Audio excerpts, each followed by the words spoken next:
Hello everyone. हमने previous video में profitability से रिलेटेड काफ़ी रेशोज़ के बारे में डिस्कशन किया था। हमने देखा था कि क्या क्या डिफरेंट प्रॉफिटेबिलिटी एलिमेंट्स होते हैं, GP, NP, operating income, EBIT, EBITDA, और काफ़ी रेशोज़, चाहे वो डीपीएस हो, ईपीएस हो, पी रेशो, उन सब के बारे में हमने डिटेल में डिस्कशन किया था। आज के इस वीडियो में भी हम प्रॉफिटेबिलिटी से रिलेटेड बहुत ही इंपॉर्टेंट रेशो के बारे में डिस्कस करेंगे। उसका नाम है ROCE, return on capital employed. आप में से काफ़ी लोगों ने इसके बारे में सुना होगा, काफ़ी लोगों को पता भी होगा। इस वीडियो में हम डिस्कस करेंगे डिटेल में कि वो रोकी होता क्या है, उसका फॉर्मूला कैसे बना, उसके पीछे का लॉजिक क्या है, और इसका हम कैसे एनालाइज इंटरप्रेट कर सकते हैं इन्वेस्टमेंट पर्पसेस के लिए। चाहे आप एज ए इन्वेस्टर देख रहे हो, चाहे आप एज ए फाइनेंशियल एनालिस्ट अपनी कंपनी के बारे में देख रहे हो, तो उन सब चीज़ों के बारे में हम डिटेल में डिस्कस करेंगे। तो गाइज, अगर आपको मेरे वीडियोस पसंद आते हैं तो प्लीज़ लाइक और सब्सक्राइब ज़रूर करें, और प्लीज़ कमेंट सेक्शन में ज़रूर बताइए कि आपको वीडियोस कैसे लग रहे हैं। और ऐसा कोई टॉपिक है जो आप चाहते हैं कि मैं एक्सप्लेन करूँ डिटेल में, तो उसके बारे में भी आप कमेंट सेक्शन में बता सकते हैं। मैं उस टॉपिक को ज़रूर I try to take that up. Okay, तो हम स्टार्ट करते हैं इसके बारे में समझने के लिए कि रोकी होता क्या है। आर ओ सी की फुल फॉर्म है return on capital employed.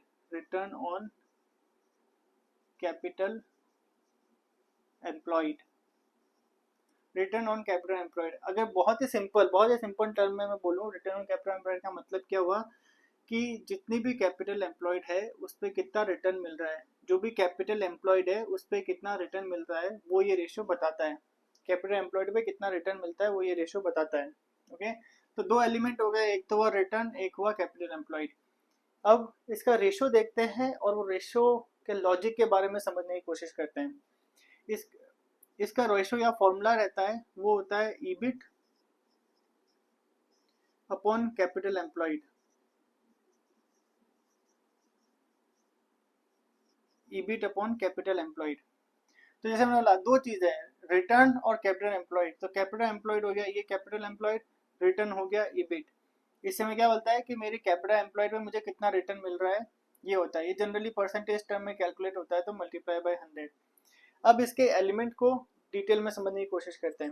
Okay, सबसे पहली चीज तो कैपिटल एम्प्लॉयड होता क्या है। तो कैपिटल एम्प्लॉयड का मतलब बिजनेस को चलाने के लिए, बिजनेस को रन करने के लिए, फॉर लॉन्ग टर्म, बिजनेस को लॉन्ग टर्म रन करने के लिए कितनी कैपिटल इन्वेस्टेड है, वो होता है कैपिटल एम्प्लॉयड। तो बिजनेस को लॉन्ग टर्म रन करने के लिए, लॉन्ग टर्म रन करने के लिए कितनी कैपिटल इन्वेस्टेड है, वो होता है कैपिटल एम्प्लॉयड। ओके, जब हम लॉन्ग टर्म की बात करते हैं, अब बिजनेस को लॉन्ग टर्म रन करने के लिए क्या क्या सोर्सेज ऑफ फंड होते हैं।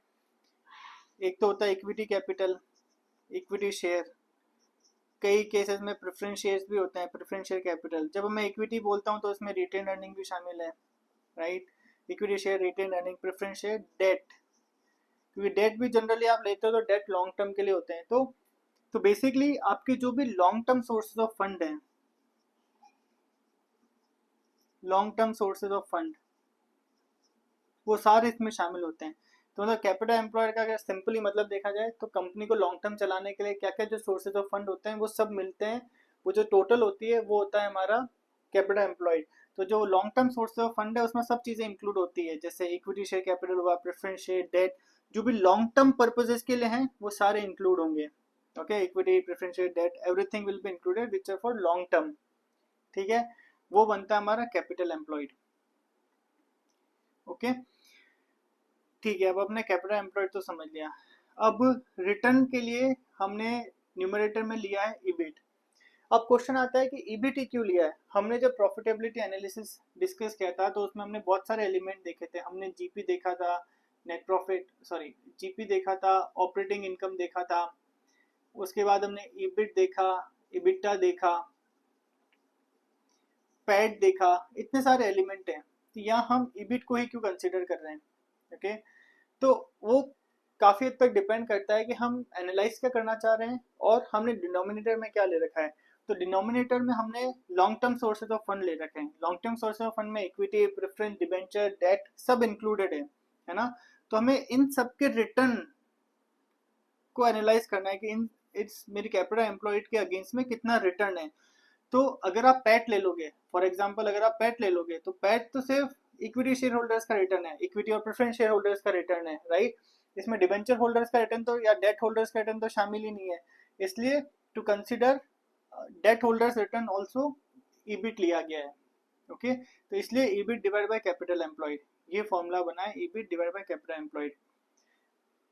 ओके, अब कुछ स्टूडेंट्स के मन में ये क्वेश्चन आ रहा होगा कि ठीक है सर, पैट तो इक्विटी और प्रेफरेंस शेयर होल्डर्स का है इसलिए हमने कंसिडर किया, बट ईबिट में तो टैक्स भी है, ईबिट में तो टैक्स भी होता है, और टैक्स ना तो इक्विटी शेयर होल्डर्स का रिटर्न है ना डिबेंचर होल्डर्स का रिटर्न है, राइट, डेट होल्डर्स का रिटर्न भी नहीं है।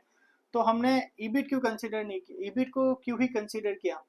तो ये क्वेश्चन बिल्कुल सही है, और इसी के लिए एक और वेरिएंट बना है इस रेशो का, या इस फॉर्मूले का एक और वेरिएंट बना है। उसमें क्या होता है, वो होता है EBIT 1 minus T, T means tax rate, divide by capital employed. मतलब आप लोगों का क्वेश्चन क्या होगा कि भाई ईबिट ले लिया हमने, ईबिट में हमने ठीक है इंटरेस्ट शामिल है, शेयर होल्डर्स का रिटर्न शामिल है, बट ईबिट में तो हमने टैक्स भी डिडक्ट नहीं किया है, और टैक्स ना तो इक्विटी शेयर होल्डर्स का रिटर्न है, डिबेंचर होल्डर्स का रिटर्न है, तो हमने टैक्स क्यों नहीं लेस किया, which is a very correct thing. तो इसलिए इस फॉर्मूले का एक और वेरिएंट बना है जिसको बोल सकते हैं पोस्ट टैक्स आरओसी। तो ये हो गया post tax EBIT 1 minus tax divide by capital employed, और ये हो गया प्री टैक्स। ओके, इसको कैलकुलेट करने का एक और तरीका है। अब जैसे कुछ स्टूडेंट ऐसे भी बोल सकते हैं कि भाई ठीक है हमने पैट ले लिया, पैट तो है, it is after tax after interest everything, PAT में सीधा सा आप इंटरेस्ट ऐड कर दो, इंटरेस्ट क्योंकि डिबेंचर होल्डर्स का रिटर्न है, तो PAT divide by plus interest divide by capital employed, तो ये भी करेक्ट फॉर्मूला है एम्प्लॉयड। तो आप पोस्ट टैक्स या तो आप ऐसे कैलकुलेट करो या ऐसे कैलकुलेट करो, एक ही बात है, ठीक है। बट कुल मिला के कहना चाह रहे हैं कि इस तरह से फॉर्मूला बना है ईबिट, ईबिट में हमारा शेयर सबका लॉन्ग टर्म जो भी हमारे सोर्स ऑफ फंड है उन सबका रिटर्न ऑलरेडी इंक्लूडेड है, ठीक है, इसलिए ईबिट लिया गया divide by capital employed. But इसका एक और वेरिएंट है, अगर आपको पोस्ट टैक्स देखना है तो माइनस टैक्स भी कर सकते हो, या PAT plus interest divide by capital employed कर सकते हो। इस तरह से ROC return on capital employed की कैलकुलेशन होती है। अब इसमें एक और चीज ध्यान में रखने की है, क्या होता है जब आप ईबिट लेते हो, ईबिट क्या है, प्रॉफिट है, EBIT is part of a profit, profit and loss statement, और प्रॉफिट एंड लॉस स्टेटमेंट बनता है पूरे साल का, मतलब ये एक सर्टेन डेट पे नहीं होता है, ये एक पीरियड ऑफ टाइम का होता है, राइट, ये पीरियड ऑफ टाइम का रहता है। जबकि आप कैपिटल एम्प्लॉयड कहाँ से लेते हो, कैपिटल एम्प्लॉयड आप बैलेंस शीट से लेते हो, बैलेंस शीट होती है as on certain date, right, as on certain date. जबकि ये होता है पीरियड का, इसको ऐसा समझो, ये होता है पीरियड का और ये होता है एक स्पेसिफिक डेट का। ओके, इसलिए क्या होता है, क्योंकि ये पीरियड का है और ये सिर्फ स्पेसिफिक डेट का है, इसलिए यहाँ पे कैपिटल एम्प्लॉयड को थोड़ा सा सही पिक्चर प्रेजेंट करे, इसके लिए क्या होता है हम एज ऑन सर्टेन डेट नहीं लेके एवरेज, इसको हम एवरेज कैपिटल एम्प्लॉयड लेते हैं।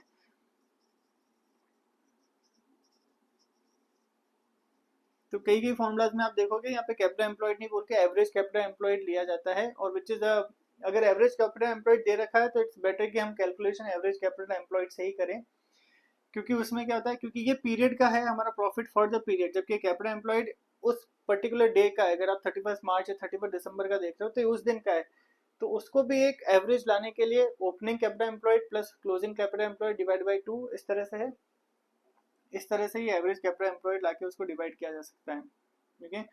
तो ये बेसिकली फॉर्मूला है रिटर्न ऑन कैपिटल एम्प्लॉयड का, EBIT divide by capital employed, और इस तरह से हमारा आरओसी निकल सकता है। अब हमें समझना होता है कि अब आरओसी से हम इंटरप्रेट क्या कर सकते हैं, इससे हमें आरओसी का फॉर्मूला जो रिजल्ट है 10%, 20%, 30% जो भी किसी कंपनी का आता है, उससे हम एनालाइज क्या करें, उससे क्या इंटरप्रेट करें, अब वो समझने की कोशिश करते हैं।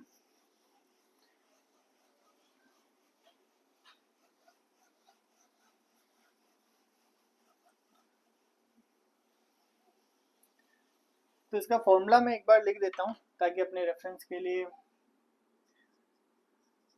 काम में आएगा, EBIT divide by capital employed, ये इसका फॉर्मूला है मल्टीप्लाई बाय 100।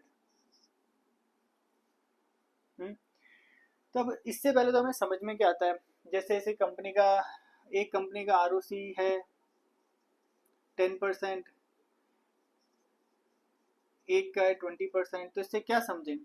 तो सबसे पहली बात जो आरओसी बताता है, ये बेसिकली क्या बता रहा है कि मेरी कैपिटल एम्प्लॉयड पे कितना रिटर्न मिल रहा है। ओके, तो इससे ये पता चलता है कि उस कंपनी में अगर 100 रुपए की कैपिटल इन्वेस्टेड है, अगर 10% है, तो इससे में क्या हो जाएगा, अगर 100 रुपए की कैपिटल इन्वेस्टेड है तो इस पर 10 रुपए का रिटर्न मिल रहा है।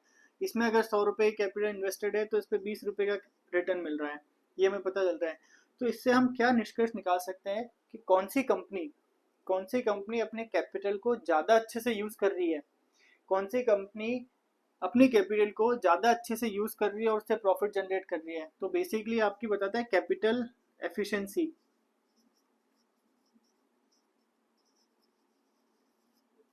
कि कौन सी कंपनी अपनी कैपिटल को ज़्यादा एफिशिएंटली यूज़ कर रही है। तो ऑब्वियसली इस केस में ये कंपनी ज़्यादा अच्छे यूज़ कर रही है, क्योंकि वो अपनी कैपिटल पे 20% का प्रॉफिट जनरेट कर रही है, रिटर्न ऑन कैपिटल एम्प्लॉयड, जबकि ये 10% ही कर पा रही है। तो कैपिटल एफिशिएंसी इसकी ज़्यादा है, ये हम निष्कर्ष निकाल सकते हैं।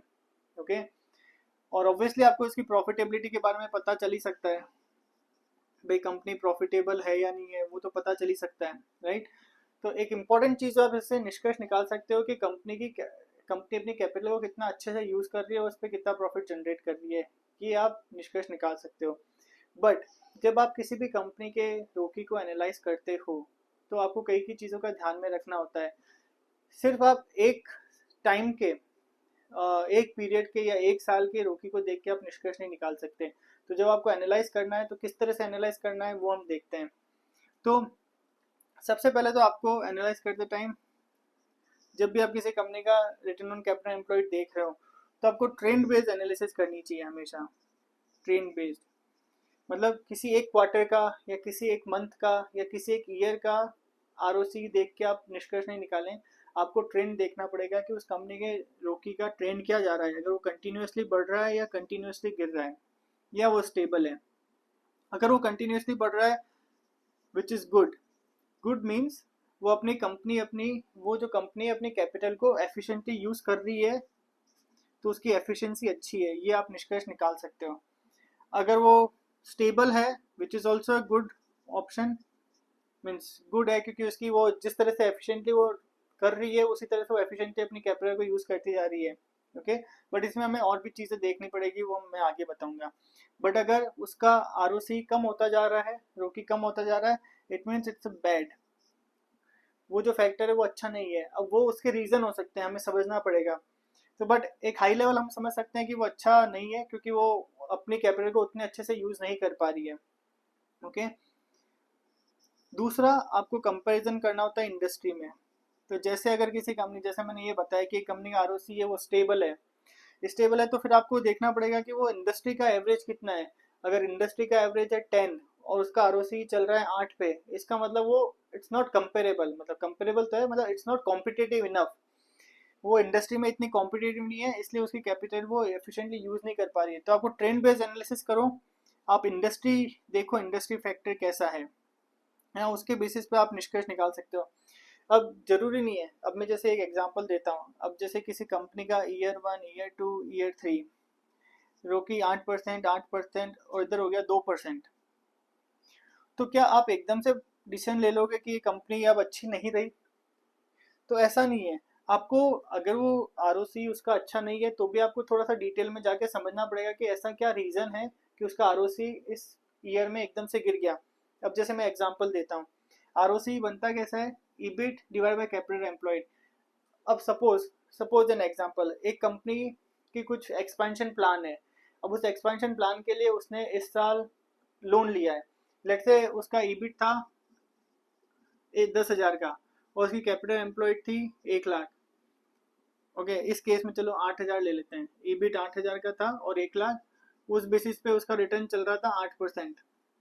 ओके, अब उसने क्या किया, उसने उस कंपनी ने अपने एक्सपांशन प्लान के लिए 1 लाख की कैपिटल और ले ली, 1 लाख की कैपिटल और ले ली। ठीक है, जब 1 लाख की कैपिटल और ले ली उसने, तो उसका ये हो गया 2 लाख। ओके, कैपिटल एम्प्लॉयड हो गया 2 लाख। बट अब उसने एक्सपेंशन प्लान के कैपिटल तो ले ली, बट वो कैपिटल से असेट एक्वायर करेगी, उस असेट को कहीं इन्वेस्ट करेगी मतलब उसको ऑपरेशन में लाएगी, और जब वो ऑपरेशन में लाएगी उसके बाद वो प्रॉफिटेबिलिटी जनरेट करना शुरू होगी, राइट। तो जैसे ही मैंने आज कैपिटल एक्वायर की या फंड्स रेज कर लिए इक्विटी या डेट के माध्यम से, ऐसा नहीं कि आज से आज मेरी प्रॉफिटेबिलिटी बढ़ जाएगी। हो सकता है उस साल प्रॉफिटेबिलिटी सेम ही हो या कम रहे, क्योंकि लेट्स से सेम ही रहती है, उस केस में मेरा आर हो जाएगा 5%, 4%, राइट। तो लेट्स से इस केस में 4% हो गया, तो हम डायरेक्टली नहीं बोल सकते ये कंपनी खराब हो गई। ओके, आपको थोड़ा सा समझना पड़ेगा कि अगर ये 4% हुआ तो उसका रीजन क्या है, तब आप समझ सकते हैं अच्छा उसने और कैपिटल एक्वायर की है, और उस एक्वायर्ड कैपिटल को यूज करने में थोड़ा टाइम लगेगा, तो हो सकता है इस साल उसकी प्रॉफिटेबिलिटी कम हो गई हो या आर कम है, बट नेक्स्ट ईयर बढ़ सकती है, क्योंकि उस इन्वेस्टमेंट का रिजल्ट नेक्स्ट ईयर से आना शुरू होगा। तो इस तरह से आपको एनालाइज करना पड़ता है। ओके, वो गुड है तो भी आपको अदर फैक्टर देखने हैं, बैड है या स्टेबल है तब भी आपको अदर फैक्टर देख के जज करना पड़ता है कि वो यूजफुल है या नहीं है। ओके, और जब आप ऐसा एनालाइज करते हैं आपको एक और चीज इंपॉर्टेंट जो है वो ध्यान में रखनी होती है, डेट फैक्टर। क्योंकि जब हम कैपिटल एम्प्लॉयड यहाँ पे लेते हैं तो कैपिटल एम्प्लॉयड में आप क्या ले रहे हो, इक्विटी शेयर ले रहे हो, प्रेफरेंस शेयर ले रहे हो, और डेट भी ले रहे हो। तो इसमें आपको इस रेशो से आपको डेट और इक्विटी का सेग्रीगेशन कितना है वो पता नहीं चल सकता है। हो सकता है उस कंपनी का जो इक्विटी शेयर है वो 10% ही है, बट वो 90% डेट पे काम कर रही है फॉर एग्जाम्पल। तो भले उसका आर अच्छा है, but it is not a good factor for the company overall, क्योंकि डेट इतना ज्यादा होना दैट्स नॉट गुड, राइट। मतलब हम अगेन सिर्फ एक फैक्टर के बेसिस पे हम डिसीजन नहीं ले सकते, बट आपको डेट फैक्टर को भी कंसिडर करना होता है कि उस कंपनी के पास डेट कितने हैं। ओके, भले आर अच्छा है, बट अगर डेट बहुत ज़्यादा है तो लॉन्ग टर्म में it's not a good option. Okay, तो आप ट्रेंड देखिए, इंडस्ट्री फैक्टर्स देखिए, अदर फैक्टर कंसिडर कीजिए कि भाई अगर डाउन हो रहा है तो क्यों डाउन हो रहा है, हो सकता है उन्होंने कुछ नई इन्वेस्टमेंट की हो, डेट फैक्टर देखना होता है।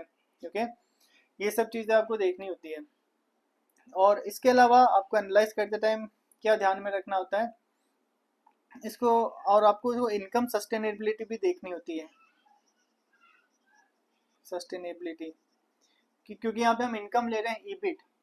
जनरली क्या होता है जब आप इस तरह की एनालाइज करते हो, राइट, तो ईबिट में आप सिर्फ ऑपरेटिंग इनकम को ही कंसीडर करते हो। ओके, नॉन ऑपरेटिंग इनकम को कंसीडर नहीं करते हैं। और अगर नॉन ऑपरेटिंग इनकम क्या होती है, जैसे कोई वन टाइम प्रॉफिट और लॉस हो गया, सेल ऑन इन्वेस्टमेंट, परचेज और सेल, इन्वेस्टमेंट को सेल करने को एकदम से ज़्यादा प्रॉफिट हो गया, तो इस तरह के जो नॉर्मल बिजनेस से रिलेटेड प्रॉफिट्स होते हैं वो जनरली कंसिडर नहीं होते हैं। ओके, तो अगर ऐसा कोई फैक्टर इसमें इंक्लूडेड है कि एकदम से कोई नॉन ऑपरेटिंग प्रॉफिट आया था वो इसमें इंक्लूडेड हो गया, ओके, और उसके कारण से आर एकदम से ज़्यादा हो गया, तो ये सब चीज़ों को आपको ध्यान में रखना होता है एनालाइज करते टाइम कि ऐसा कि जो इनकम यहाँ पे हम कंसिडर कर रहे हैं ये कोर ऑपरेटिंग इनकम की ही होनी चाहिए, कोर बिजनेस की ही होनी चाहिए, ताकि हमें पता रहे कि उसकी सस्टेनेबिलिटी कैसे है लॉन्ग टर्म में। ओके, तो इस तरह से एनालाइज करना होता है। और जनरली एक्चुअली इसका यूज़, जैसा तो ये तो मैं आपको इन्वेस्टर्स के पॉइंट ऑफ व्यू से बता रहा हूँ कि अगर आप कहीं इन्वेस्ट कर रहे हैं तो कंपनी के आर को एनालाइज करते टाइम आपको क्या क्या चीज़ें देखनी होती है। जो इंटरनल मैनेजमेंट होता है, इंटरनल मैनेजमेंट भी इस आर को यूज़ करता है। तो वो अगर इंटरनल मैनेजमेंट को किसी प्रोजेक्ट में इन्वेस्ट करना है, कोई पैसा किसी प्रोजेक्ट में इन्वेस्ट करना है, या कोई एक बिजनेस यूनिट है उसको एनालाइज करना है कि उसकी प्रॉफिटेबिलिटी कैसी है, तो वो भी आर का यूज़ करते हैं। वो क्या देखते हैं बेसिकली, अगर किसी प्रोजेक्ट में इन्वेस्ट करना है तो उस प्रोजेक्ट की आर कितनी रहेगी, उस प्रोजेक्ट से हमें रिटर्न कितना मिलेगा वो देखते हैं, और उस प्रोजेक्ट में लगने वाली जो कॉस्ट होती है, अब प्रोजेक्ट में हमें इन्वेस्टमेंट करना है, उस इन्वेस्टमेंट के लिए हमें पैसा चाहिए, तो उस पैसे के लिए कोई ना कोई कॉस्ट लगेगी, चाहे वो इक्विटी से लो चाहे डेट से लो, कोई ना कोई कॉस्ट रहती है, वो कहलाती है कॉस्ट ऑफ कैपिटल, जिसको हम बोलते हैं WACC, weighted average cost of capital. Again ये सब जो टर्म है अगर आपको अभी अवेयर, आप इनसे अवेयर नहीं हो तो इनके बारे में आगे भी डिटेल में चर्चा करूंगा कि कॉस्ट ऑफ कैपिटल क्या होती है, WACC क्या होता है, ये सब हम देखेंगे। बट मैं क्या कहना चाह रहा हूँ यहाँ पे, जो इंटरनल मैनेजमेंट होता है वो भी इसका यूज़ करता है। सिंपल सी बात है, अगर आपको कोई कहीं से लोन लेके कहीं पे इन्वेस्ट करना है तो आप क्या करोगे, आप इन्वेस्टमेंट से रिटर्न कितना मिल रहा है वो देखोगे, जो लोन ले रहे हो उस पर आपको इंटरेस्ट कितना देना पड़ेगा वो देखोगे, दोनों को कंपेयर करके डिसाइड करोगे कि वो लोन लेने लायक है और उसमें इन्वेस्टमेंट करने लायक है या नहीं है। सिमिलरली अगर मैनेजमेंट को किसी प्रोजेक्ट में इन्वेस्ट करना होता है या उसकी प्रॉफिटेबिलिटी देखनी होती है, तो वो देखते हैं कि उसका रिटर्न कितना मिल रहा है, वो आरओसी देखते हैं। और कैपिटल एम्प्लॉयड, जो भी उसमें उन्होंने कैपिटल लगाई है, पैसा लगाया है, उसका रिटर्न कितना मिल रहा है, दैट इज आरओसी देखते हैं। और उस पैसे के लिए कॉस्ट कितनी गई है, that is weighted average cost of capital, वो देखते हैं। तो अगर रिटर्न ज़्यादा होता है तो वो डिसाइड करते हैं कि दिस इज वर्थ इन्वेस्टिंग, और अगर रिटर्न कम होता है तो वो बोलते हैं कि वो इन्वेस्ट करने लायक नहीं है। तो इंटरनली भी आरओसी का काफ़ी यूज़ होता है मैनेजमेंट के द्वारा, फाइनेंशियल एनालिस्ट के द्वारा। ओके, तो ये सब चीज़ें ध्यान में रखनी होती है। तो आई होप ओवरऑल आपको इस वीडियो में क्लियर हो गया होगा कि ROC, return on capital employed, क्या होता है। इसका फॉर्मूला बहुत ही सिंपल है, EBIT divide by capital employed, but हमने डिटेल में समझा कि ईबिट है तो ईबिट क्यों, कैपिटल एम्प्लॉयड है तो क्या क्या चीज़ें कंसिडर होती है, और इसका मतलब क्या होता है। इससे हमें पता चलता है कि उसकी कैपिटल एफिशिएंसी कितनी होती है, कि उस कैपिटल से वो कितना प्रॉफिट जनरेट कर पा रही है परसेंटेज में। तो हम दो कंपनीज को कंपेयर करके आप डिसाइड कर सकते हो किसकी आरओसी अच्छी है, किसकी नहीं है। अगर आप एक ही कंपनी को एनालाइज भी कर रहे हो तो आपको उसका मतलब, चलो आप दो को कंपेयर करके आप एक सेलेक्ट कर रहे हो, बट उसके भी आपको फिर ट्रेंड बेस्ड एनालिसिस करनी चाहिए, इंडस्ट्री एनालिसिस करनी चाहिए। अगर वो बढ़ रहा है, घट रहा है, उसके और भी फैक्टर्स आपको देखने पड़ेंगे कि अगर गिर रहा है तो गिरने के क्या कारण है। जैसे हो सकता है कोई पॉजिटिव रीजन हो, क्योंकि उन्होंने इन्वेस्टमेंट करेंगे बट प्रॉफिटेबिलिटी जनरेट करने में टाइम लगेगा। तो ये सब चीज़ें आपको समझनी होती हैं। ओके, तो आई होप ओवरऑल अब आप क्लियर हो गए होंगे आरओसी के बारे में। आगे आने वाले वीडियोस में हम अदर एलिमेंट जैसे return on equity, return on asset, इन सब के बारे में डिस्कस करेंगे। और जैसा मैंने बोला, अगर आपको मेरे वीडियोस पसंद आते हैं तो प्लीज़ लाइक एंड सब्सक्राइब जरूर करें। See you in the next video, bye bye.